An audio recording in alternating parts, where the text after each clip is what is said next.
What's up, everybody? Welcome to another episode. Back in the shed. Back in the shed. We're back to our home, our home away from home. Actually, this is home. That's the home away from. Oh yeah, that's true. That's true. Yeah, I like it in here better.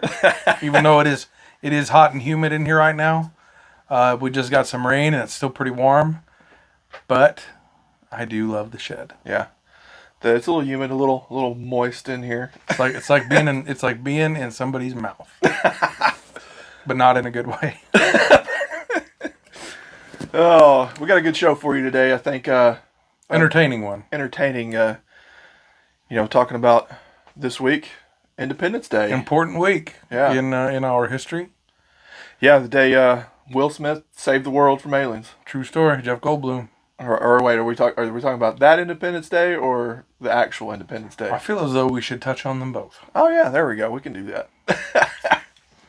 So, as everybody's probably going to be aware when this comes out, we're a little behind the times here. It's actually July 6th. But how was your 4th of July, Trav? It went pretty good. We did the typical American thing. We grilled out. We went swimming. Played with some recreational explosives. Nice. Shot some guns. Nice. So good way to spend it. Well, that's one of the things too. Going back to the original July 4th celebrations, that's one thing that they did was they shot guns and shot cannons off to celebrate the 4th. Everybody should have a cannon. Yeah. Still, yeah, we haven't got it. We put out a video a while back about getting a cannon, and a lot of people liked that video, but we didn't get any cannon makers. Here's my thing, guys. I don't know how to make a real working cannon. I mean, I know how. I don't have the equipment to make a real working cannon. But what I can make you all is a potato gun. Oh yeah, there we go. Which functions much the same. Well, see, there's a company out there. I think it's they make other guns and stuff too, but I think it's Dixie Gunworks makes some cannons. They do. They make some solid brass. We'll have to see what we can find from them. If you guys are so kind as to hook us up with enough money to afford a cannon, we'd really appreciate it. Yeah, and we'll set it off out here in the yard. Forever in your debt. But I'll build a potato gun. Yeah, oh yeah, those are fun. Those are fun. We did one in high school as part of our class. Oh really? Did it as like a science project, as a combustion and fuel air mixtures? We got one potato to go for probably 300 yards. Oh yeah, heck yeah. But I mean, further than that, it would have been into traffic. So I think that was a calculated move. Yeah. We used Aquanet. Aquanet, yeah. And it's crazy. Usually the cheaper the hairspray, the better the results. How dare you shit on Aquanet, sir? It's like 97 cents a can. I mean, Aquanet is high class. Use the Aquanet extra hold or whatever. Right. Aquanet got us through the 80s. Caused a hole in the ozone layer. Yeah, just courtesy of Aquanet. That's right. And Right Guard. That's right, yeah. I don't know about you, but when I was cold up in Montana, we'd be out on our front steps in the winter going, where's this global warming? Yeah. It's cold as shit up here. Bullshit. It's cold out here. That's right. Actually, that was a Drew Carey skit. Yeah. That's awesome. Yeah. Drew Carey came up with that, so credit to you, sir. Well, in the 70s, I think it was, they were talking about there was going to be another ice age. Yeah, I know. They couldn't make up their mind. And now we're fucking 10 degrees above normal. Yeah. Yeah, I don't know. It always changes. But, all these fucking climatologist politician motherfuckers still got private planes. Yeah, that's right. Yeah, you got to go to your climate summit with your private jet, pushing out all that CO2. John Kerry and fucking Al Gore. Yeah. Rolling around in their private fucking planes and their 7 houses. And well, the thing is, though, too, speaking on that, you got all these big politicians and climate people and all that stuff. They all bought these houses right next to the coast. If global warming's happening and then the coasts are going to flood, why are they buying their house away? Yeah. Why are they buying real estate on the coast? I don't know, man. I'm not all for it. I'm a fly coach kind of guy. Yeah. The only time I've ever flown business class was because of a free upgrade. I flew first class 2 times. I got upgraded one time because I was active duty military. Yeah. Which was pretty cool. And then when I got hired by Lockheed Martin, they flew me from Vegas to Houston in first class. Nice. And it was awesome. And I was like, man, Lockheed Martin is a great company to work for. And then I flew to Cannon Air Force Base in Clovis, New Mexico in coach, to Lubbock, and then drove to Clovis, which is like a 2-hour drive. Yeah. And then I was there a week, and then I got deployed, and I was like, man, Lockheed Martin is not a great company. But it turned out that Lockheed Martin may be a great company, but the people who were in the division that I worked for were dog shit. Oh, man. And I don't think they all work there anymore. I think they all got shit canned because of how shitty they were to everybody. Well, that's the thing, too. It's like Lockheed's such a big company that, they got like, what, 50,000 employees, something like that? Everybody who I've talked to, not on the program that I was in, loves Lockheed. Yeah. Yeah. It's just the program that I was in that is like the canker sore of that corporation. Yeah, there was a couple guys I know that worked on some other projects. Yeah. They really loved it over there, so. Yeah. Anyway, we hope you guys had a wonderful Independence Day. We hope you all kept all your fingers and hopefully your toes. Yeah. Yeah, there's, July 4th every year is usually the last day that someone somewhere will have all 10 fingers. And it's also the day that most people's dogs run away in the course of the year. That's true. You got more runaways during that. I saw one right up the road here. I told him to go home. Yeah. So, I mean, that's a good public service announcement. Microchip your dogs. So that way if they end up missing, somebody can identify them. Yeah, and on the 4th of July, if you don't mind, keep your pets indoors so they don't get too scared. There you go. My dad actually was sitting out on his front deck watching the fireworks in Billings, and a chocolate lab came up and laid with him. Oh, yeah. And stayed there for a couple hours, and then my dad walked the neighborhood and found the owner, and they said, oh, we've been looking for him all night. Wow. So he dropped it off, and his name was Mac. He was a really nice dog, I guess. Yeah, he just wanted somebody to hang out. Yeah, just wanted to hang out. Yeah. But they had gone to a family member's house to watch fireworks and left their dog in the backyard, and dog got out and didn't like all the found old Ron Ostermiller. There you go. We didn't do anything actually. So 4th of July for me, on a personal level, I love the celebration factor of it. I think it's great. But 4th of July is a little bit bittersweet for me. I'm a big dog person. I'm sure you guys have realized that by the fact that I have so many fucking dogs running around when we film in the house. But I had a boxer when I lived in North Carolina and in Vegas, named Attila. Smartest dog I've ever been around in my life. He was a 4th of July baby. He was born on the 4th. Oh, yeah. So he got lung cancer at 11. And the last thing he ever ate was cheese pizza. Okay. So now on the 4th of July every year, I eat cheese pizza and I drink Jack Daniels. Hey, that's a pretty good little tradition, though. It's not bad. Yeah, I've been doing it every year since he died. And great dog. But now with these dogs, a couple of them are really, really scared of the fireworks. So we don't have kids yet. We got one bun in the oven. There you go. So things will change when the kids get old enough to celebrate fireworks. But until then, we pretty much go on lockdown with the dogs and make sure that they're okay. Because they tend to lose their shit. So, but we did do a couple years here out in the corral. We had some pretty big fireworks shows. Yeah. It was a couple years ago when we had a few people out here and all that. And we set fire to the neighborhood. I still give Willie shit about that. We got this friend Willie who's an amateur photographer. Oh, yeah. And he took all those pictures. This is when I was in the gym a lot. Yeah. And his wife didn't come with him, but she was looking at those pictures. And she said, who's that guy with the big arms? And he goes, well, that's Zach. And she was like, oh. And anyway, when he got to work the next day with me, yeah, he's like, yeah, my wife made a comment about your arms. And I was like, what are you talking about? He said, yeah, she kept asking about your big arms. And I said, oh, yeah? Did she fuck you?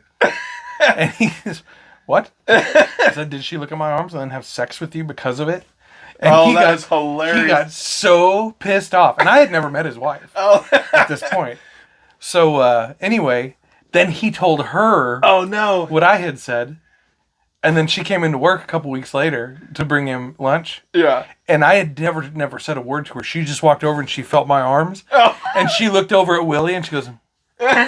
and I was like, this chick is my new best friend. Oh, that is awesome. Yes. And he was so butthurt. Oh, man. Yeah. So that's why y'all don't get along. Yeah. Actually, times have changed. We get along really well now. Oh, man. But, I give him shit all the time. Still, I'll bring it up.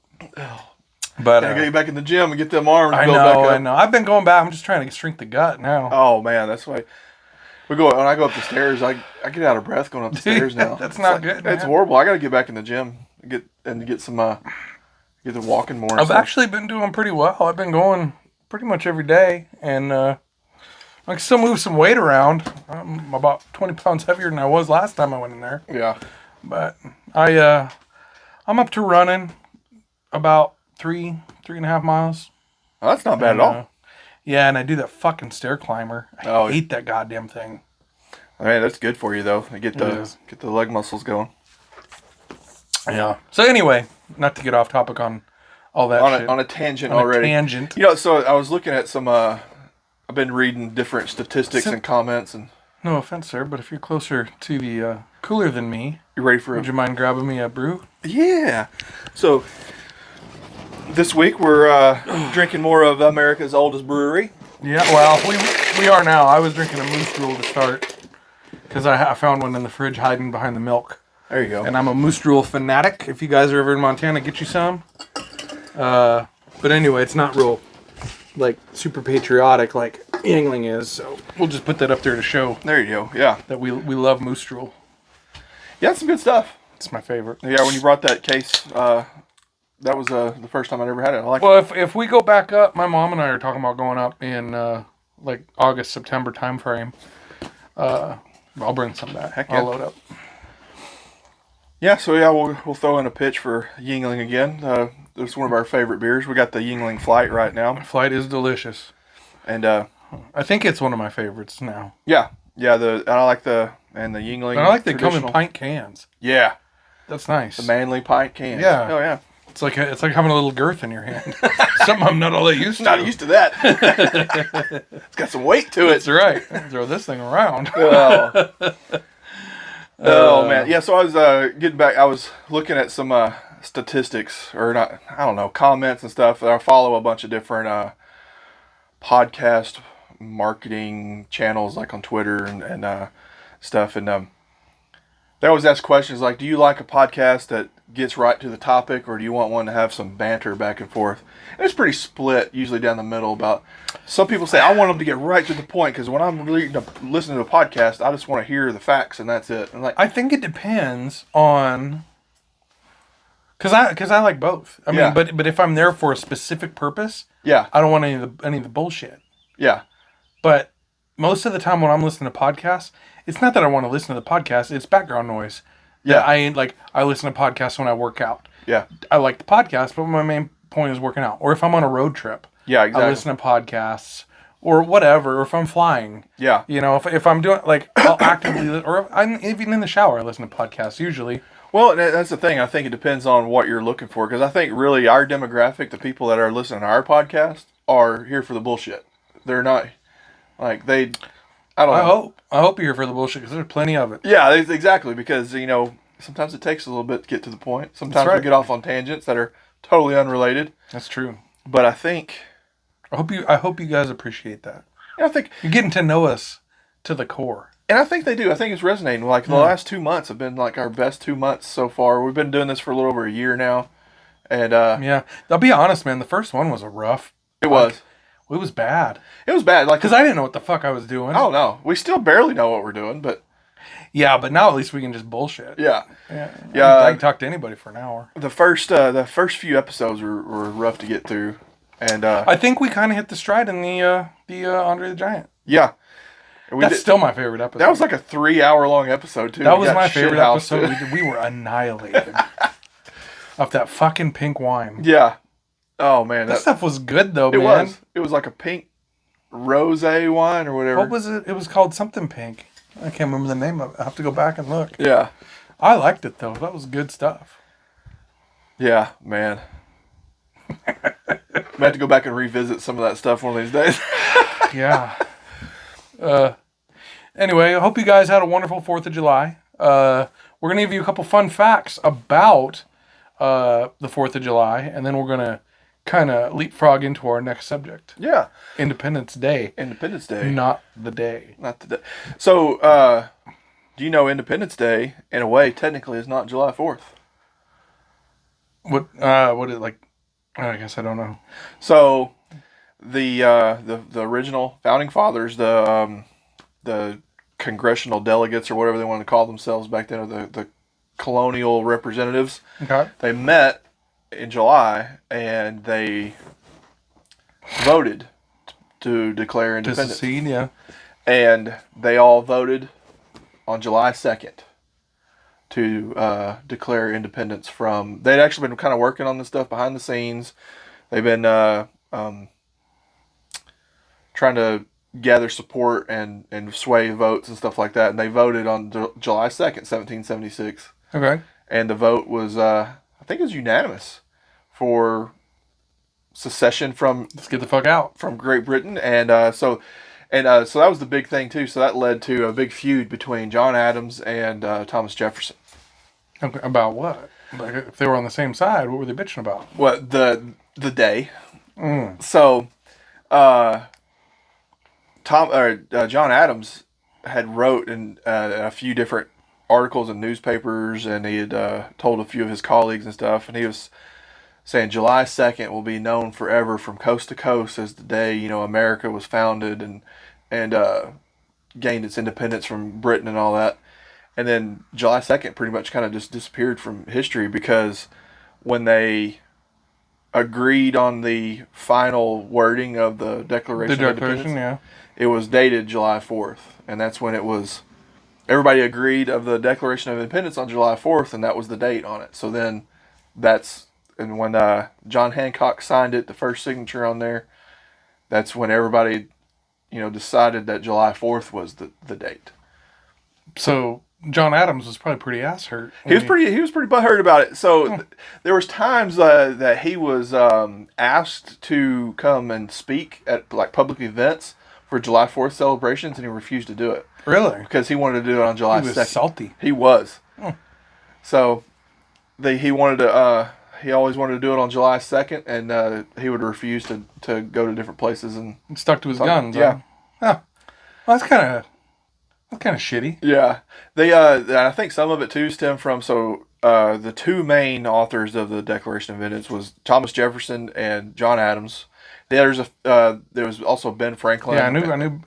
Gentle Ben had something to do with it. There were like 5 members that kind of all worked on it together, but basically Thomas Jefferson, they said, wrote like 90% of it, so he had the greatest impact. And I think Adams was a little butthurt about that though too. He didn't get as much credit for it as what he wanted though too. I don't know. I think he got quite a bit of credit. Yeah. As the years went by.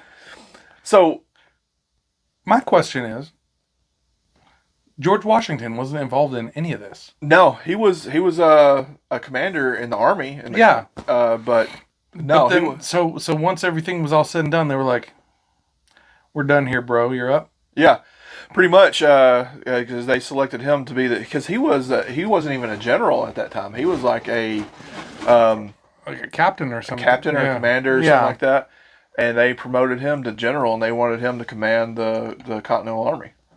And so that was like one of the first orders of business that they knew they were going to have to fight against the British, and they needed a general. So they called up old George. It'd be cool to get tapped for something like that. But man, that'd be a lot of pressure. Yeah, it was kind of cool about George Washington though too. After the war was over with, and he wanted to disappear. He did, and he wanted to become a hermit. He didn't want to be president either. Yeah, he was his. That's why he was the perfect pick though. Yeah, that's exactly. He knew he wasn't going to get power hungry. Yeah, he only did 2 terms. He only did 8 years. Yeah, and back then there was no term limits. And they said he could have served as long as he wanted to back then, and he said no because the whole reason why we did this was to keep a single person from being in power too long. And it's time for me to step down. That's cool. But yeah, he didn't want the job to begin with, and they talked him into it. There was a shop at Caesars in Vegas that was an autograph shop, and they had autographs from everybody, man. And they had one up there. It was not one autograph. It was a big ass portrait, I guess. I don't know. Yeah, would call it. But it was every president ever's autograph. Holy crap! Yeah, everybody from George Washington to Obama at the time. Like. So it was all handwritten, yeah. Whether it had been cut from a letter or what, but every one of them, was a handwritten autograph. Wow. In the one it was selling for like 275 grand, which that's a lot of money, but like That doesn't really. I would pay that if I just had 275 grand sitting Yeah. around that I could fork over. That really doesn't sound like a whole lot. No, for something like that, yeah. that's a one of one document. Yeah. Like thing or whatever. I wonder if there's something like in the White House somewhere, like a diary or like a ledger or something like that. I'm sure that there is. There has to be. That like each president has like made a little entry into and signed or something. I mean, not quite on the same lines here, but you know Fenway Park in Boston? Yeah. You can go inside the scoreboard and there's a signature from every player that's ever played there. Oh, that's freaking cool. I didn't know that. Yeah. That's cool. Fun fact. Heck yeah. But no, like the 275 grand, like that's a lot of money. I'm not saying that it's not, but like it seems like that would be worth more. Yeah. To me. Yeah, having every president on there. That's like cool. I would just go in there and stare at it, like yeah, how impactful this is. Like this is the leader of the free world. Yeah, forever since America was founded since 1776. Yeah, you know? That's crazy. So I hope that's still there because like someday. Yeah. Oh, I'm gassing. Someday I'm gonna buy that. Yeah, there you go. Hey, maybe you never know. Maybe Spotify will pick us up and give us one of those Joe Rogan contracts, and we'll go buy it. If so, we'll put it on the wall. Exactly, we will put it up right here in the shed. Yeah. Say there's Obama's signature right there. We'll get him on the show. Oh yeah, he's a very eloquent speaker. He is actually. Yeah. Yeah. I would sit down and shoot the shit with Obama. I don't agree with a lot of the policies, but as far as like a human being, yeah, seems like a really nice guy. I think we should ask him if Michelle is actually Michael. I don't think she is, man. I like Michelle. I don't know. But again, I don't have to agree with everybody's. I don't agree with 99% of people's opinions on shit. Yeah, exactly. I don't judge. And that's another reason that why the Declaration of Independence and what makes America great is we're all allowed to have our own opinions on shit. Yeah. Yeah. So. No, I'd sit down and drink with Obama and Michelle. Hang out with them for a day. So there's not a living president that I wouldn't sit down and shoot the shit with. Oh, hell yeah. Just, I mean, they're all historic figures. They are. Whether you like them or not. It'd be probably kind of hard to hold a conversation with Biden, but I would still sit down with him. Yeah, we could just share Cracker Jacks. Yeah. With Biden. Hey there, Pawpaw. Let's yeah. You want to go for a walk? Yeah. Tell me stories about Steel Town, man. Yeah. Tell me about the things you did in the 1800s. Oh man. I So, do you know how old Thomas Jefferson was when he wrote the Declaration of Independence? I would guesstimate 50s, but that's just a blind ass guess. No clue. So you got to think about the context of this though too. So this is basically, and still is, one of the most important documents ever written. It's one we refer to still to this day. It is like the Magna Carta and that are probably the two most important. Yeah, it makes some profound statements. You know, like endowed by our Creator, that all men are created equal. Yeah. You know, some big quotes, right? He was 33 years old when he wrote the Declaration of Independence. Really? Yes. That's impressive. One of the other, at the time, Ben Franklin was 70 when he helped out a little bit. But yeah. He was really like way old for back then. Yeah, he was really, he made it to his 80s. He was like 84, 85 when he died. Ben Franklin liked orgies. Yeah, and he, they found, there was another thing too. He lived in London for a while. He was a spy. Well, and they found like a shitload of bodies in the basement of his old house. I didn't know that. They were trying to say he was a serial killer, but he wasn't. Like, he started a medical school and he was doing like autopsies and like learning how to. He dabbled. He dabbled in a lot of different shit. Yeah, the dude. He was an inventor. He made bifocal glasses. He hung the key on the kite. Yeah, discovered the lightning shit and made a nice efficient wood stove, the Franklin wood stove. No, but he was a genuine spy for the Brits. Yeah, which is like that may anger some folks to know that, but it was all actually. It was like a double agent. Yeah. Yeah. And then when actually that's the thing too, when they signed the Declaration or they're getting ready to declare, he was living in London at the time, and they recalled him back to the Yeah. to the States, so he came back for all that stuff too. Yeah. But yeah, freaking It's weird they haven't done like a because they did the Lincoln movie and yeah. they haven't done one of Ben Franklin. Because that's a really interesting dude. Yeah, that dude, and there's so much stuff. Yeah, like all the inventing and the writing, and some of the orgies. some of the theories. Yeah, he wrote a bunch of literature as a woman. I didn't know that. He had a pen name that was I can't remember the name now. I can't. But he submitted a bunch of different books and short stories as a woman. A woman writer. Yeah. Women writers were probably not all that common back then. Yeah. I can't remember the name. We'll have to look that up or something. But yeah. But yeah, just like you think of the language of the document and all that it said and how it was stated. Pretty much covered every base. And being 33 years old. It's the greatest breakup letter of all time. Yeah. Fuck y'all. Yeah. We're out. Huh. Yeah. So there was 56 original signers. That I did know. It's Herbie Hancock. Herbie Hancock. So the youngest was 26 that signed it. I can't remember. I had his name, but I can't remember who it was now. I don't know if I ever wrote it down. And the oldest was Franklin at 7. Ben. Yep. So, but it wasn't signed on July 4th. It was signed over like a multiple day period, right? Yeah. Most of the signatures But like the last one was in like August? Yeah, most of the signatures actually came in August, and August 2nd was finally signed by everybody. I remember reading that. But the very first signature and the most prominent one, though, Was Johnny Boy. John Hancock. Herbie. Oh, Hancock. So do you know... That's from Tommy Boy. Oh, yeah, that's right. Yeah. We watched... I watched Billy Madison with the kids this weekend. Did you? Oh, great movie. Yeah. Great movie. But so do you know why he wrote his name so big and so prominent on there? I do not. So he was the very first signer of the... And it's like in the middle. He wrote it in the middle, right there at the very top of everybody else signed below him. And he wrote it freaking big. And that's why now the term, give me your John Hancock, is because of that. But he said, I want King George to be able to read it from England is why I wrote it so big. Because he was like, fuck you, King George. Here's my big-ass signature so that way you can read it.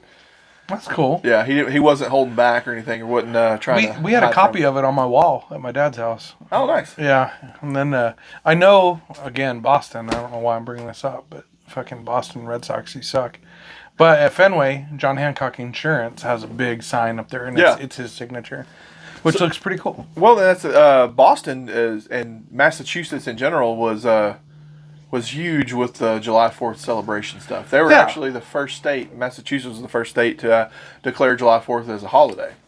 That's cool. And some of the very first celebration was actually in Pennsylvania and Philadelphia because that was the original. That was the capital then, yeah. But yeah, Massachusetts was the first to make it a holiday. And then how many cities have been the capital? 3, right? It's Philly, New York, then D.C. I don't remember about New York. I knew Philly was. I thought it was for like a 2-3 year period. It was like a really short period. That might have been. I'm wanting to say like after the War of 1812, whenever they burned the White House down. Yeah, that may be. That might have been. I could be totally wrong about that. Yeah, I just think that was right, but I'm not. I'm not that smart as you guys have figured out. Yeah. So the whole John Adams and Thomas Jefferson feud lasted, and they held a grudge against each other. They were competing their whole lives, and they ended up competing to the death, and they died on the same day. No shit. And you never guess what day they died. 4th of July. July 4th, 1826. No shit. 50 years exactly to the day of the Declaration of Independence. That's pretty cool. You couldn't plan that any better. Yeah. And it was like hours apart. Like, I don't remember which one died first, but... The loser. Yeah. Adam should have done it on the second. That way he could have like went out on the day that he wanted all along. But sometimes you got to outlast. Yeah. No, that's pretty cool. I did not know that. I was unaware. There was another president that died on July 4th too, but it was like in the 1800s. I can't remember who it was, but yeah. So yeah, one of the last kind of facts that I found was the very first July 4th celebration was in 1777, of course, because it was the first anniversary. Yeah. And that happened in Philadelphia. Okay. And they shot off muskets and cannons, and then they shot off fireworks. And that was the first time that, they shot off fireworks, and that they became synonymous with July 4th celebrations, shooting off fireworks. Fireworks were invented in China, were they not? I think so, yeah. The original rockets and gunpowder and all that. They said, I think they credited China with inventing gunpowder. I think there was some debate between China and the Middle East, actually. I think they had came up with something close to it about that time, too. But yeah, they shot the fireworks, and then they had a celebration in Boston Harbor, and some of the ships would shoot their cannons off, and they would shoot a 13 cannon salute. One for every colony? One for every colony, yeah. That's cool. And the original salutes were 13 shot salutes instead of now it's the 21 gun salute. 21 gun salute. Yeah. But yeah. Why is it 21 gun salute? I don't know. Sounds like something we'd have to research and figure out why. It seems like something we should know. Yeah. Huh. That's a good question. We'll have to look that one up. Yeah, I don't understand. Yeah, because I don't know that one offhand. Yeah, it doesn't really make a whole lot of sense. Like, just off the top of my head. Yeah. So skip ahead. Americans doing what they're doing. They get bigger and better every year with their celebrations, and so now it's evolved into grilling out and eating burgers and watching baseball and so there is, and I don't remember what year these statistics came up, but so they say on July 4th, Americans eat 150 million hot dogs. Led by Joey Chestnut. Yes. He ate half of them. Yeah. I was reading the deal where in his competitive eating career, he's eaten over 12,000 hot dogs. That's freaking nuts. But see, I don't even see how it's physically possible to eat. I think he ate 63 hot dogs 62 this year. 60, and it was like 63, 65. 72 or 73 is his record. Because he set the record last year, I think. Two years ago. Yeah, he's on the downhill. Man. Still better than anybody else. He's slipping. Yeah. Fucking 62 fucking hot dogs. How is that even possible? I mean, I don't know, man. I mean, you got... I was actually reading a deal on how competitive eaters do it, and a lot of them, what they do is the day before, they will gorge themselves on grapes. On grapes? On grapes. Because I guess apparently you shit grapes out pretty quick, but it still stretches out your stomach. Oh, okay, yeah. So they will eat a shitload of grapes and stretch out their stomach, but then poop all the grape out. And then they go in with a stretched out but empty stomach. Yeah. Well, I don't know how much truth there is to that, but crazy. that was what I had read. It's not coming from me. Obviously, I can't eat 62 hot dogs. I could probably push my way through 6, and then I'd feel really bad. Yeah, that's probably the most I've ever ate. Yeah. 5 or 6. Dipped in water or lemonade. It's disgusting, but they do that to shrink the mass of the bun. Yeah, it says it helps it slide down better too. You gotta relax the throat a little bit. And anytime I gotta relax my throat and let something slide down, I'm saying no. No, yeah. Man, I'm cool with chewing my fucking hot dog. And some of those same competitors, they'll go in there and eat, like they go to that place in Amarillo and eat that giant ass steak that they have and all that stuff. Yeah. And there's a dude that ate that whole meal in like 6 minutes. He ate a 5-pound steak and a baked potato and a salad in like 6 minutes. To be honest, like that sounds incredible and like momentous. I would not want to watch that. No, that's it'd be like I would be like, it's like just a wild hyena like tearing. Yeah, man. Like I watched The Great Outdoors, man, when he's eating the old 96er, the big ass steak. Mm-hmm. Man, you just I feel like you'd be just miserable. Oh yeah. We did a TDY to Vegas one time when I was stationed in North Carolina with this dude Bob, Great guy. He's retired. He works for Boeing now. And you getting a beer? No, I'm just gonna check just to make sure. Oh. But Bob, hey, it was. He had to eat 20 pickled eggs in an hour. Oh man, Purple pickled eggs. like pickled in like pickled beet juice. Yeah, man, and he did it. He did it. He got him down.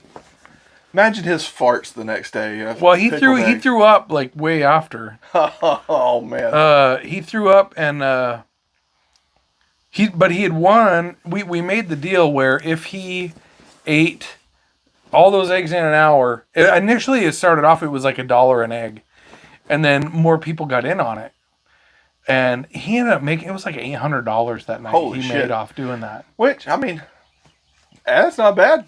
Yeah, I mean, we were gonna go out that night, and Bob was like, "I can't, like, I'm staying in." So we all went out. Well, Bob got a full night of sleep and still won $800 in Vegas. Oh. I mean, yeah, he threw up, but he was probably gonna do that anyway. Oh yeah, that's the thing. If you get one of those bets like that, is you're gonna pay me however much an egg. I'll eat as many as I can, and then I'll go out in the alley out back. Well, that was the deal. He had to get to 20. Yeah. Oh man. And he did it. Heck yeah. Bob, I don't know if you follow us or not. If you don't, you should. But if you do, I will never forget that. That was incredible. I went and had dinner with him when I went to St. Louis 3-4 months ago, whatever it was. Yeah. When Keisha and I went up there, I went and had dinner with him. Oh, okay. And he brought it up right away. You remember when I ate all those eggs? I was like, fuck yeah, I do. Never gonna forget Like, that. Come on, man. Like, that was amazing. Oh man. Yeah. But I felt bad for him. He was, like, his eyes were rolling back in his head, and he was still throwing them in. Oh, that would. Yeah. That's the thing. You're miserable doing that shit. Yeah, dude. He was feeling gross. Oh man. There's like I can't remember her name. You know, it's like the female champ for the competitive eaters. Yeah, yeah. It's like this little Asian girl. She's only like 100 pounds. She ate 39. Yeah, but like, yeah, she can 39 and a half. Eat her body weight in hot dogs. Yeah, I wonder, like, if you took, like, labs. A spider up there. I wonder if you took somebody's labs, like, the next day. You see how much, like, cholesterol they have? Sodium. Yeah. Oh. Yeah, you can't be, like, that's not a healthy habit. But I wonder, though, if they're eating so much, if their body actually even processes all of it. I wonder if they just, like, shit it out. That's even gross. You're just shitting out hot dog meat. Yeah. Ugh. Yeah. Oh, that's so gross. Because you think you can only process so much at one time, and if it's just in At least they're Nathan's and not like Bar S hot dogs. No offense to Bar S, I give them to my dogs. Those are prime quality. The bottom of the barrel right there. Yeah. Shit. They just ground up the bologna and threw it in the hot dogs. That's gross. That's really the only difference between bologna and hot dogs is the shape. Bologna just is a giant hot dog. You slice and slices. Yeah, but it tastes different. Makes you grill it. You know, like you do a... I do. I just like smoked bologna. Smoked bologna. Yeah, smoked grilled bologna or fried bologna is really good. Yeah. I like Spam, too. Yeah. Spam's expensive now. It is. It's Spam crazy. used to be like the fucking trailer park cheap-ass food. Yeah. I don't know what you're doing, Spam. But yeah, bring now your it's like prices down. $7 for a can of Spam. That's like, yeah, this used to be poor folk food. Yeah. You get the Walmart brand Spam now. Treat? No, the Great Value. I didn't know they made it. We buy Treat now. Keisha doesn't eat it. I do. I don't care. I'll eat it. I made one of my buddies in the Air Force, Filipino dude, and he would always have Spam and eggs and rice. Spam and eggs and rice. Yeah. That's a big Hawaiian thing. Yeah. That's where he was from. He was from Hawaii. And that's what introduced me to the Spam and eggs and rice. It's wonderful. I like fried Spam sandwiches. Yeah. Yeah. He would do he'd make like Spam sushi. I don't know. It's like he would fry the Spam and then put it on a nugget of rice, would put seaweed on it. It was actually pretty good. People who can, like, just normal people who can wrap seaweed, like, that's an art in itself. Because like I would just have a hot mess of seaweed all over. Oh yeah. Not for me. Well, guys, we're going to transition our conversation into a very patriotic movie. Yeah, it is. Named after the 4th of July. Independence Day. And the main thing the reason why I wanted to talk about this movie is I love the movie, so don't get me wrong. But I've got some problems with it, though, too. There's some nitpicky stuff. I will say, I remember when it came out. It came out the same year as Twister. Because those are two of my favorite movies. Yeah, Twister was... We got cows! You know, they're filming Twister 2 Oh, really? right now. Well, I don't know if they probably wrapped it up in Yeah. Oklahoma. Keisha and I submitted photos to be extras, Oh, heck yeah. and they shot us down. Oh, man. I even put the picture up. We will put the picture up that we submitted Oh, yeah. because it's pretty fucking cool. I'll show you. Okay, yeah. Yeah, it's on my old phone. Yeah, you But, send it to me. We'll put it on the video. Oh, yeah, let me see if she can send it to me right now. Let me text her real quick. Anyway, yeah, so Independence Day came out. I went and saw it with both my dad and my mom on separate occasions because they were divorced. Yeah. But I saw the movie twice in the theater. It was the first movie I ever saw twice in the theater.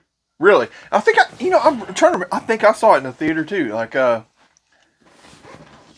But yeah, the sound system. I remember when the spaceship came across the moon and it was like vibrating the footprints. I remember the sound from like shaking the whole theater. That's one of the nitpicky things about. There's no sound in space. No. Well, it has nothing to do with that. Although that's true, as I'm sure you all know, space is a vacuum and will not carry sound. But also, that scene when the spaceship comes in is a sunlit view of the southern hemisphere. Oh, okay. But it's in July. Oh, I didn't even realize that. That's pretty good. It would actually be timeline correct if it was the northern hemisphere that was sunlit. Yeah. Yeah, that's right. That makes sense. Fun fact. Yeah. We'll get into that here in a minute. But yeah, so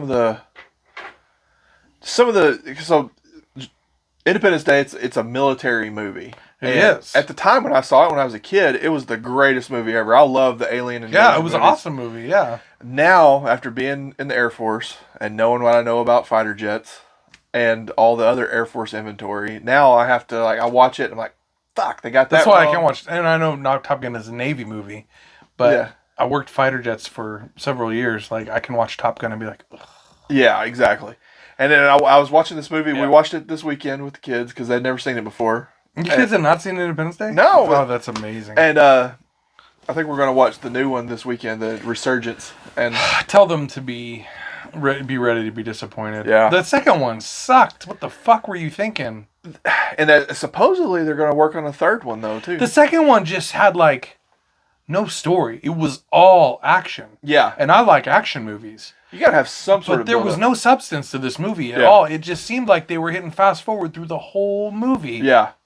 There was no, real good dialogue. There was no good story. Yeah, there's no, character... Because they introduced all these new characters, but they didn't really do very much development on it or anything. That's the one thing. Top Gun 2. Yeah. The great character development. Awesome job. Yeah. Still fake as shit on the flying, but great, awesome job in the actual storyline.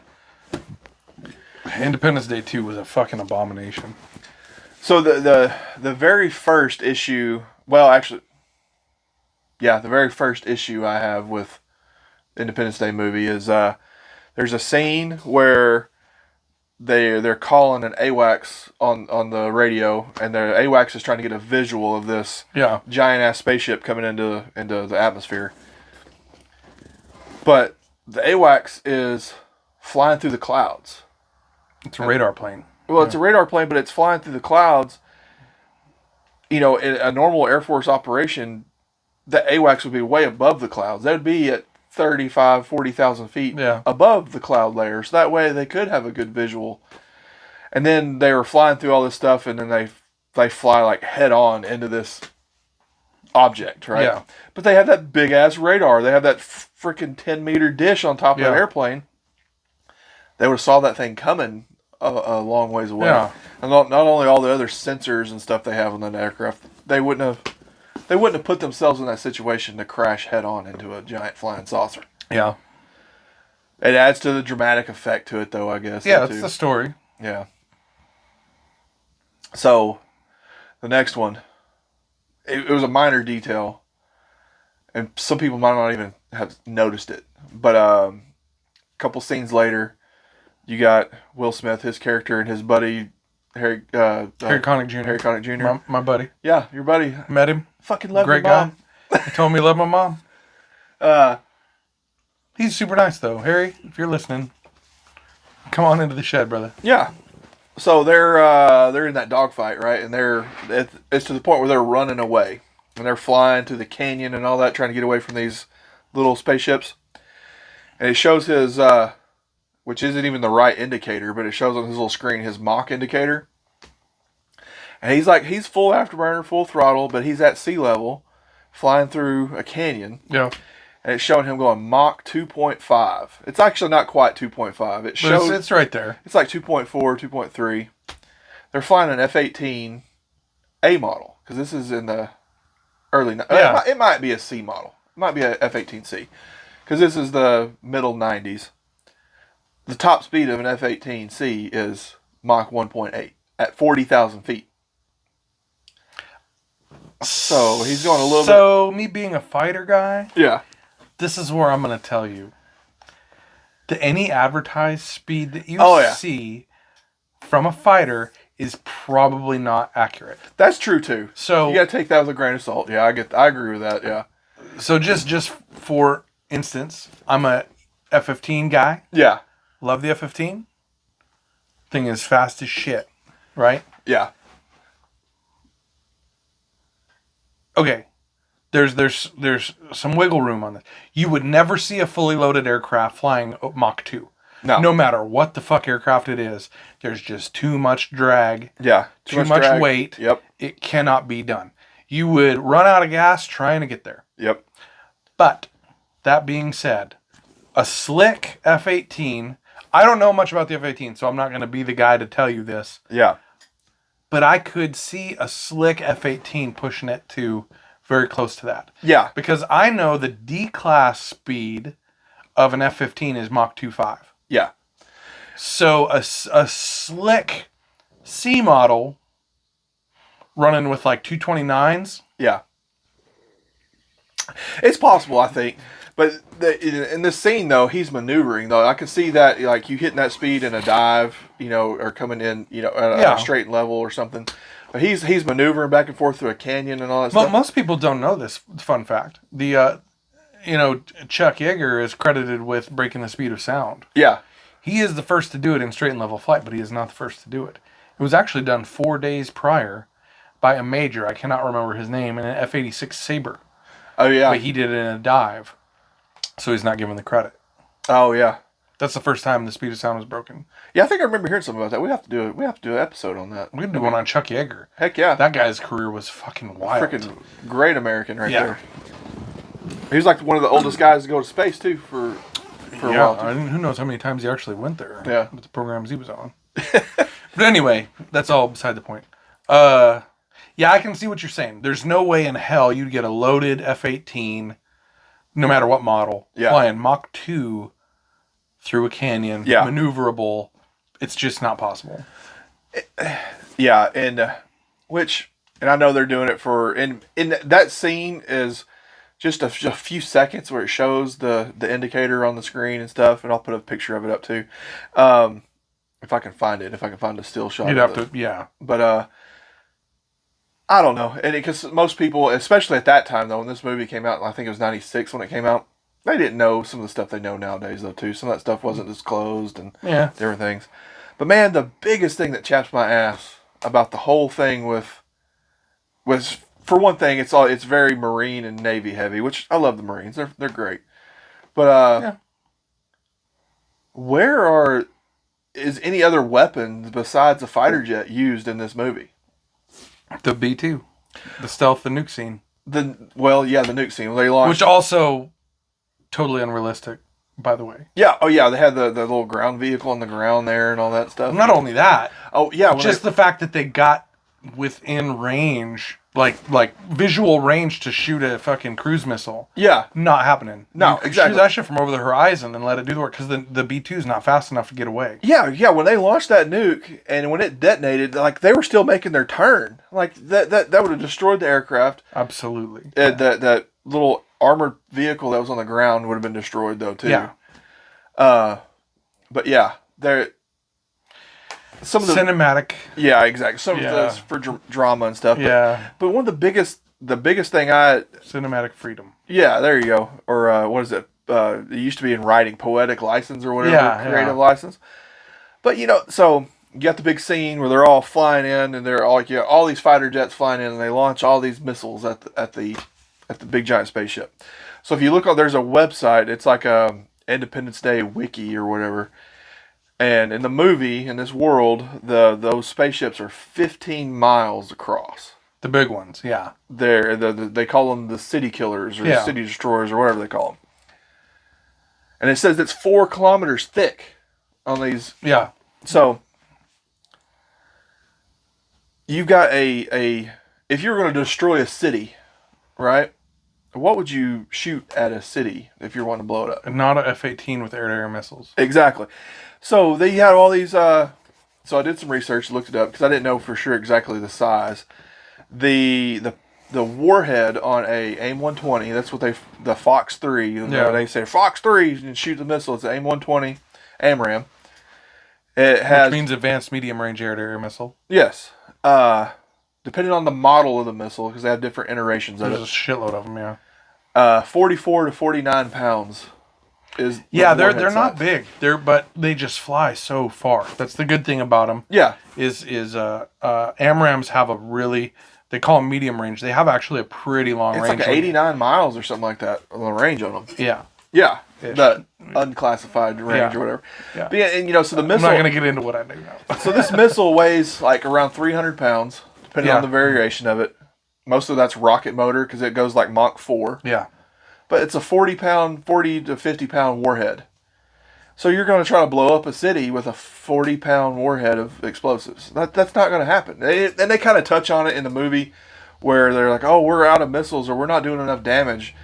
But you never see a B-1 or a B-52 fly over. You would ideally you would launch cruise missiles. You would get a Patriot battery in there. Well, so I did some research on one of the scenes. They showed F-18s and F-14s on the tarmac getting ready to launch for this. They never showed F-14s actually flying. They showed them on the ground. But F-18s and F-14s both have around a 14,000 pound weapons payload. Well, F-14s can carry the Phoenix too. Yeah. An F-14 can carry 6 Phoenix missiles. Yeah. And a Phoenix missile is a 1,000 pound missile. That warhead on it, I mean, most of that is booster because it's like a Mach 6 missile or something like that. Yeah, it's a big bitch. But they never showed a F-14 launching a Phoenix with it's a telephone pole they're freaking launching on that thing. But they can both carry air-to-ground bombs. Mm-hmm. They can carry 10,000 pounds of ordnance that they could an fly over and drop. An E-model can carry like 33,000 pounds of ordnance. Yeah. And then you got a B-1 bomber. Actually, right now has the highest payload of any bomber. It's at 75,000 pounds of bombs. Carry cruise missiles. You carry cruise missiles. And each one of those bombs is anywhere from 500 to 2,000 pounds. 2,000 pounders, yeah. Cruise missile has, I think, a 1,000 pound warhead. So they have all this big ordnance that they could have shot at this thing. They could have had the Army shooting artillery up at the thing. Yeah. But all they shot was these little freaking air-to-air missiles. And trying to blow up this city-sized spaceship. Yeah. Yeah. So I think just the lack of creativity with the freaking weapon selection on this shit. I mean, so that's what I did some calculations, some old guesstimation on this. So in the scene where the spaceship's flying over New York and it blows up New York. Yeah. It's hovering over top of the Empire State Building. Which, by the way, is not at the end of a road. No. Like it is in the movie. Yep. The Empire State Building is 1,450 feet tall at the very top of the mast. And kind of considering how big the spaceship is, and you use like spatial references, the spaceship's like 2,000 to 2,500 feet off the ground. Okay. So that's well within artillery range. Oh, yeah. You got, so they didn't have the, at this time of the development, they didn't have, I can't remember the Army's new rocket system they have now. I don't know. Anyway, but they had HIMARS. That's what I was thinking. They didn't have HIMARS yet, but they had the MLRS at the time, and that shoots missiles that are like 500 to 1,000 pounds apiece. Doesn't that shoot AIM-7s? No, they have one. It was called the Slam Ram, and they had a Humvee mounted. But that shoots AIM-120s. Yeah. There's one that shoots AIM-7s. Oh, okay, yeah. That shoots Sparrows still. Yeah. So the Army has a I thought Humvee that with was like MLRS shot.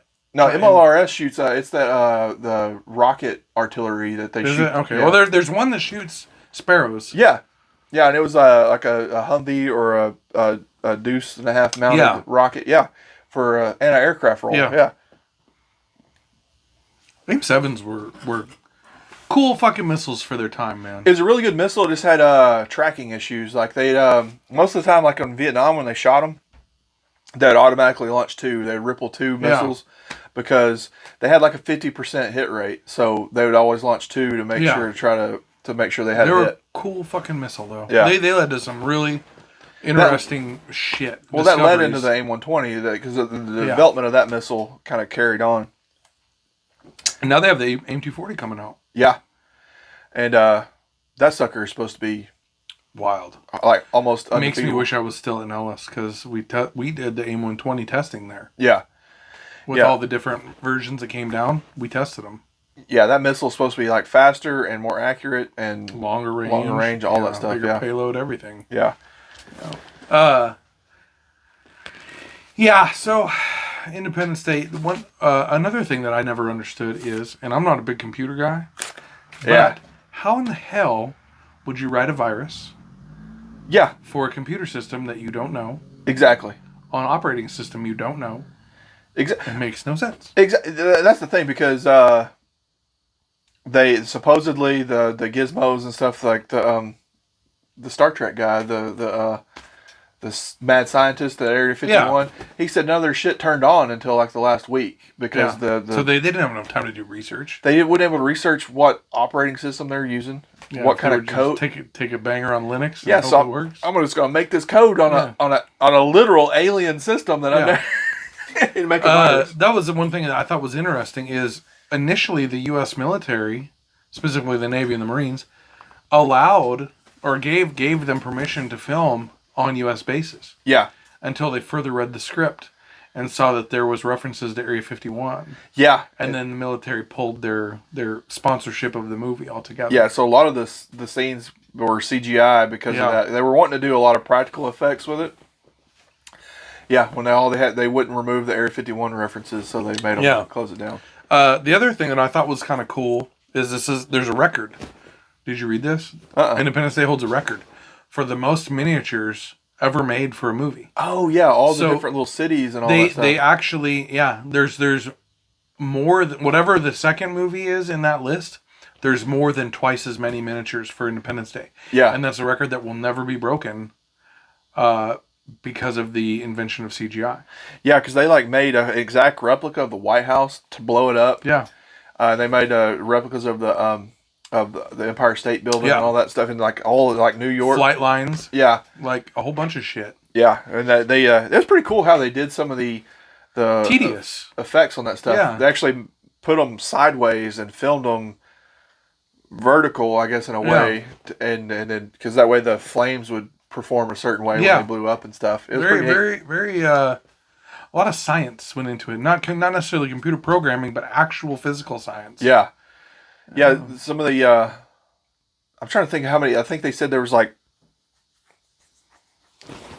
3,000 or 4,000 explosions they used in the movie that they filmed during the different sequences and stuff that they had to use.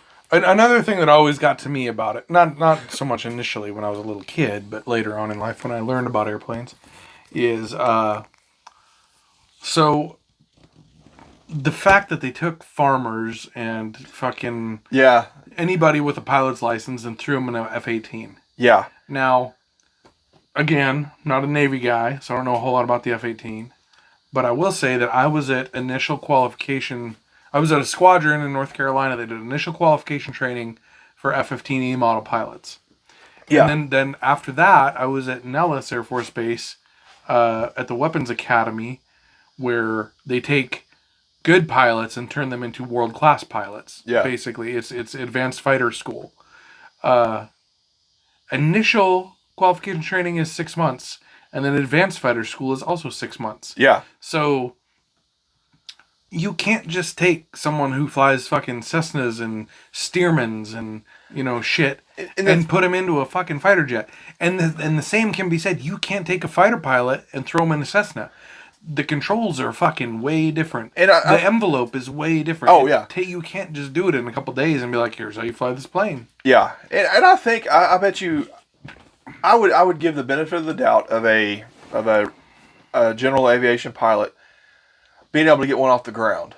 Like yeah, I don't disagree because I've flown Cessnas. Yeah. And I've flown in an F-15. But then coming to the point to where, us working avionics on those jets, to the sequence that you need to go through to arm weapons and to lock. That's one other thing is when he hit the 8 button. Yeah. And it said like missile armed or whatever, and he was like freaking out. It's on the ground. Yeah, it wouldn't even. Not only that, can they not arm on the ground because there's a switch called the weight on wheels switch that disables the circuit to arm the weapons. Also, none of the numbers are just there to punch in navigation. Yeah. There's actually like weapons buttons in the cockpit. Yeah, they're their own switches and buttons that you have to press and arm and different things.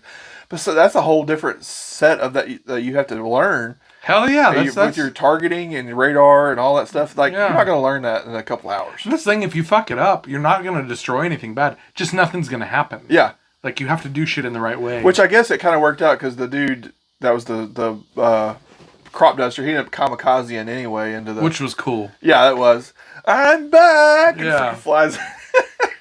Yeah, but... Yeah. Good story, not realistic. Yeah. That was funny because at the end they show one of those pilots. They get back and land, and it's some dude with a beard and a hat, and he come out of Vietnam, and he's so he flew that whole mission, and then landed it, dogfighted with aliens, and then landed. Is it dogfighted or dog fought? Dog. I don't know what the proper past tense of dogfight is. Yeah, I believe it would be dog fought. Dogfight. I don't know. Anyway. Yeah. But no, it's a good movie overall. And if you're not hypercritical, and that's what sucks about learning so much stuff about the aircraft and different things is you have to compartmentalize your opinions. Exactly. Yeah. But this gave me an idea though too. If you're still with us, if you're still listening to this episode, if there's another movie out there you want us to critique, oh, I'm down. Hit us up in the comments, and we'll go off on another movie. Yeah. I'll be honest, man. If it's an airplane movie, we'll probably do okay. Yeah. If it's not, we're gonna struggle. Oh yeah. I'd say let's do military movies. All right. Airplane movies, of course, but then some general weapons and tactics type movies, action movies, different things. I think as far as SWAT team shit, probably not SWAT team stuff. Yeah, because I'm the wrong guy for that. Basic weapon handling, even some of the oh yeah, okay, I can do that. Finger on the trigger shit. Yeah. or how everybody's gun in every scene ever is in slide lock. Oh no! But they still shoot after, and it's like no. I'm almost sure shoot 38 rounds from a revolver or something. That's true. Yeah. All right, I'm down. So let us know what movies you want to. We might have to make a whole new a Tuesday special. Zach and Trav review fucking Die Hard. Okay. He hit a helicopter with a car. That's not that's impossible. True. Yeah.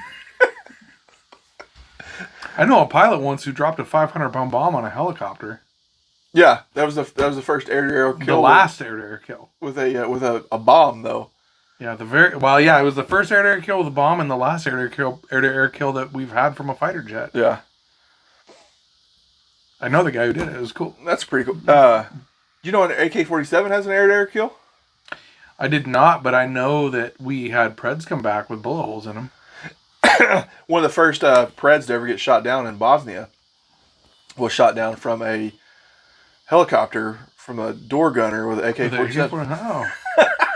I can see that. That's not a hard... Yeah. Not a hard target to hit. Yeah. Like hitting a car on the highway going 80. I think it's not that unimaginable. Yeah. And then in World War II, they credited 1911 with air-to-air That's kill. true. I knew that. Yeah, he shot through the prop. Yeah. Yeah, I did know that. Well, there's a story of a pilot that had bailed out and was under parachute, and a Japanese pilot had came back to like strafe him, and he pulled out his 1911 under parachute No shit. and shot I didn't hear a that. zero down. That's awesome. Fuck yeah, 1911. See, I love 1911s, Yeah. man. I have a Glock. It's great. I much prefer my Kimber. Oh yeah, it's like that's America's cartridge right there. For low and slow. Let's Yeah. do it. Yeah, I like it. Huh. Let's go on about aliens, though. Oh man. So let's just. I don't want to get down in the hole because I know you are like Yeah. an avid alien guy. But let me ask you, Okay. in your non-expert opinion, Yeah. Trav, could an alien from a distant planet, whatever, come all the way here and breathe our air?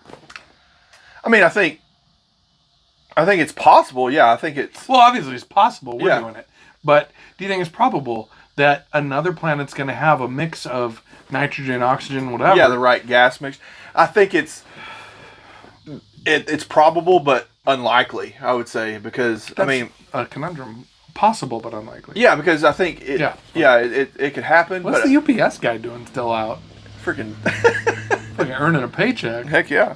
Anyway, But yeah, I think that there's so many variables that between if you just think of a planet that's in another solar system somewhere else, there's no way to know of how their atmosphere. atmosphere is, and it could possibly be the same as ours, but it's more than likely not. So That's what I mean. Like, they always look for, like, planets that have oxygen. yeah, Why can't aliens breathe fucking there's something else? and there's some scientists that talk about that. Like we might be looking for life on planets that look so different from what we consider life that it may not even be recognizable. Well, that's the thing is they've said a million times, there's no life at the bottom of the ocean. And they keep finding it. Fucking shrimp down there living out the hot pots. Yeah, they live off those freaking volcanic vents down there and shit. Yeah. And that's where they're saying now there may be one of the best possibilities for life in our solar system is on Europa. That moon? That moon Yeah. around Jupiter because of the tidal heating. Has and water. stuff. Yeah, Yeah, water. liquid So water. we found so many different things that can survive with no That's what I sunlight mean. here and Like, stuff. there's no knowing. Exactly, yeah. So, I don't know. It'd be incredible to me if at the same time, if alien systems come in here, Yeah. they probably sampled our atmosphere. Yeah, exactly.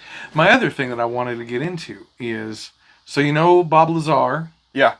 and what was the Air Force guy that the kind of spilled the beans on all the alien stuff?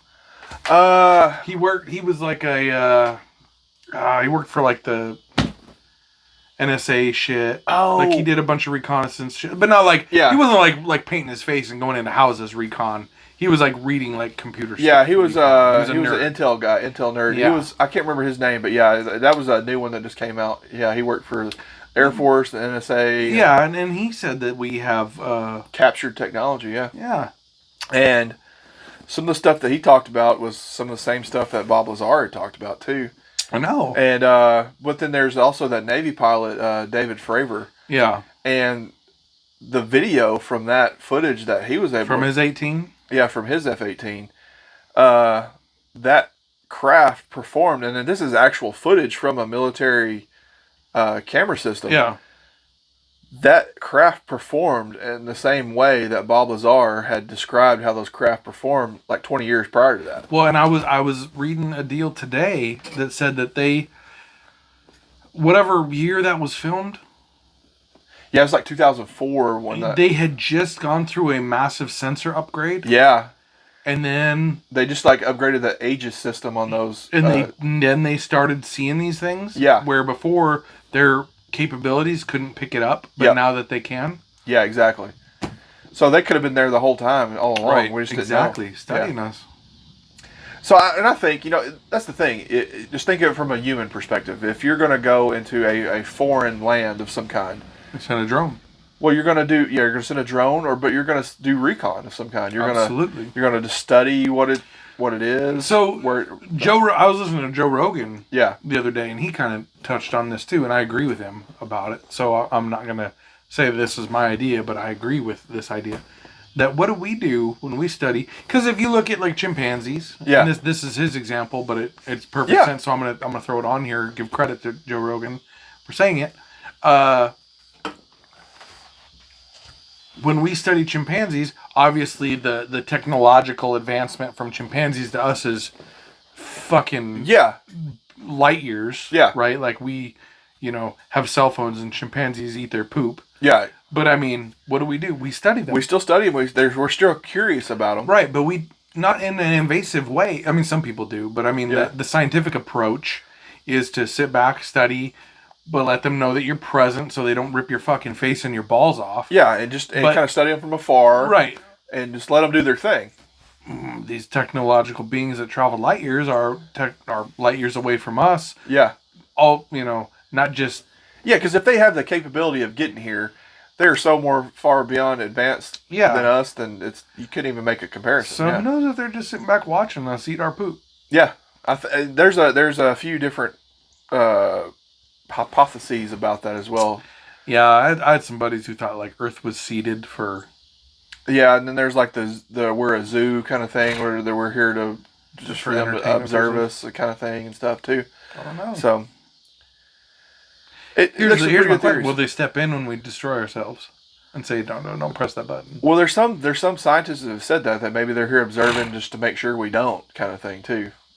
So but here's my thing: would they stop us because we'd be destroying ourselves, or would they stop us because we're destroying our planet because they need our natural resources? Well, I've heard kind of both. Because the Earth is it's a unicorn. Yeah. Well, and I think they would keep us from destroying the planet. But there's that movie, Battle Los Angeles, right? Yeah, that was a bad movie. It was. It had a lot of action and stuff in it, but the whole premise of that movie was the aliens that came to Earth because they wanted our water. There's actually more water on Europa than there is on Earth. I did not know that. That moon is basically all water. Well, I didn't know. I guess I knew that. I didn't realize it was that big. Well, it's really actually not that big, but just like the surface of the Earth is in a planetary scale is pretty thin. Oh yeah, I guess that's true. And since that moon is just a ball of water, basically, there's more water on that moon than there is on Earth. So if they were coming for water, they could. There's other places in the solar system. There's make other pit stops. Yeah, Enceladus around Saturn is all water, basically. But like we have like gold and other important things. Yeah, so like there's some that have said, if a species wanted to come in and take resources, there's other places they could get it without having to destroy us. That's probably true. But there was a sign. I think it was. Does any other planet have gold? Do they know? Well, so I don't know about gold, but because gold's like obviously very important in our electronics. Yeah, they discovered an asteroid belt. It has like a number, but they call it asteroid Psyche, and it's I don't know, it's like 200 miles across, or something like that. That's a big motherfucker. It's a pretty good sized asteroid, but it's pretty much solid iron and platinum. Really? They said there's enough iron and platinum on that asteroid. If we were able to mine it, we'd make every person on Earth a billionaire. We wouldn't. Yeah. We'd make like the top 2% billionaires, and then the rest of us would still be. They said it's like something like in a fucking shed, like 1,000 quadrillion dollars worth of precious metals on this. That's incredible. They said it's like. Where's this thing at? It's an asteroid belt between Mars and Jupiter. The Kuiper Belt? Yeah. No, it's not that far. It's They're actually sending a probe to go out there and take a look at it. They're actually supposed to be launching later this year, I think. But yeah, they're going out there. Who's launching it? Musk? Yep. It's a NASA probe, and then he's putting the rocket behind it. So good for him. But yeah, it's supposed to. They said it's like the world's gross domestic product times like 1 billion is what this thing is worth. If we was able to go mine it. That's cool. Yeah. Well, you know what? The pursuit of greed will get us the advancements. That's exactly it. The people that want to make the money on it will go out there and pursue some of that stuff. Yeah. So they're making advancements on that shit. And you and me will be like working on their GPS system. Yeah. I'll be a technician working for whoever. Yeah. Yeah. But then I make Keisha watch Interstellar. Which I fucking love that movie. That's a good movie. So we watched that, and then we watched a movie called The Black Phone, which was like a kidnapping movie. It was actually really good. Really? Yeah, it's fucked up. I don't know what that one's about either. Man, I haven't seen very many movies here lately. Well, I'd never heard of that one. She just found it and liked the synopsis, so we watched it. And it ended up being really good. Oh, okay. Yeah. I'll tell you about that one too. I don't want to review too many movies in one shot here. We're gonna blow our load before we get started. Yeah, I got a premature on the movie reveals over here, so we have to one episode at a time. Cinema ejaculation. Oh man. Well, I'm out. Yeah, let's wrap it up. Hey, we appreciate you guys joining us with our Independence Day episode. Yeah, guys. Hope you all retain your appendages on the wonderful holiday that we just celebrated. Hit us up with some other ideas, movies you want us to review, any other podcast ideas. Yeah. Listen to us on our different channels. On our channels, yeah. You see them on the sign right there. But yeah, find us on our podcast channels. You can find us on Spotify is our main one, and yet watch the video on YouTube. You can see the shed. Yeah, you can see our shed here on YouTube, and we'll put out some clips on TikTok and Instagram every once in a while, and then you can find us on Spotify, Apple Podcast. Yeah, all those good ones. Anywhere you find your podcast, we're available. So we're there. We appreciate you all. Yeah, we appreciate you. Be sure and leave us a review. Yeah. And share us with a friend. And share us. Yeah, that helps get us out there. Yeah. All right, guys. Well, thank you. Be safe as always. Have a plan. Don't drink and drive. And tell your friends about us. Oh yeah, we'll see you next time. Thanks, guys.